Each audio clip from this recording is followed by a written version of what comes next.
La pénurie d'eau au Mexique s'aggrave d'année en année. Dans le nord du pays, les conditions sont particulièrement critiques. Climat aride, surpopulation urbaine et surexploitation agricole épuisent les réserves.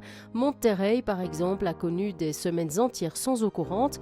À l'opposé, le sud du pays bénéficie d'un climat plus humide et de ressources abondantes mais souvent mal distribuées ou peu valorisées. Cette fracture hydrique entre le nord et le sud reflète un déséquilibre territorial majeur.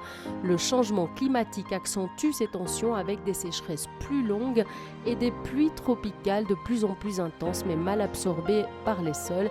Face à cette situation, le pays doit adopter une politique de gestion durable de l'eau, modernisation des réseaux, meilleure planification régionale et réduction des gaspillages sont désormais indispensables.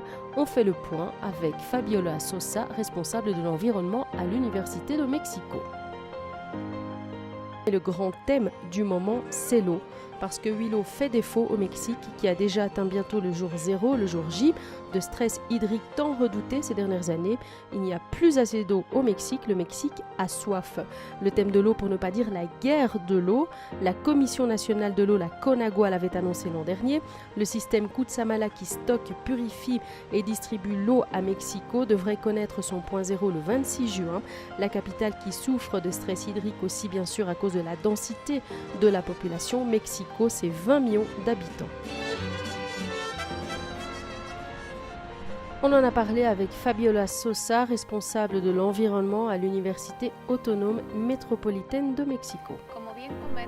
Comme vous le dites, l'approvisionnement en eau de Mexico dépend plus ou moins à hauteur de 30% de sources distantes. Il s'agit du système Lerma-Cutzamala. Le système du barrage du Cutzamala,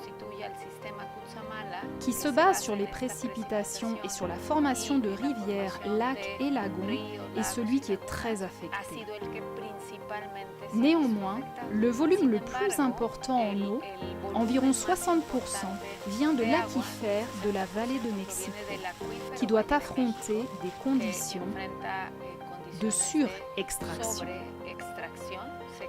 On extrait le double d'eau qu'il peut récupérer. En plus, le reste d'eau vient d'une batterie de puits que l'on connaît comme le système PAD.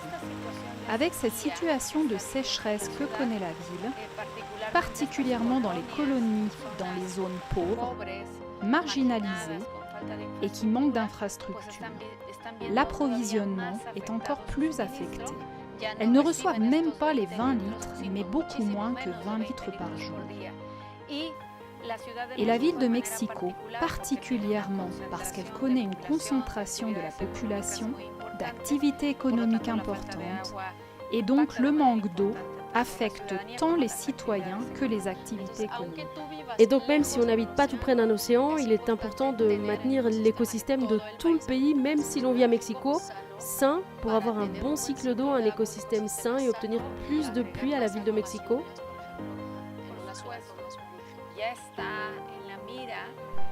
C'est mis en avant justement via l'agenda des mers et des côtes. Les mers et les côtes sont les principaux puits de carbone qu'a le monde.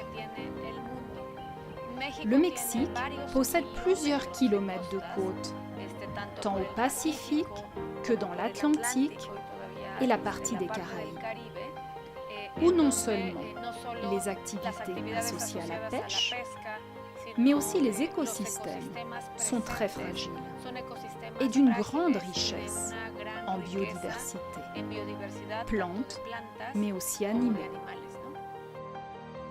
L'eau, vous l'aurez compris, quel enjeu pour le Mexique et surtout quel paradoxe alors qu'on sait que le peuple mexica s'était installé sur la grande cité de Tenochtitlan, le Zócalo, la grande place aujourd'hui, et que c'est de là que tout est parti, mais surtout sur le lac Texcoco.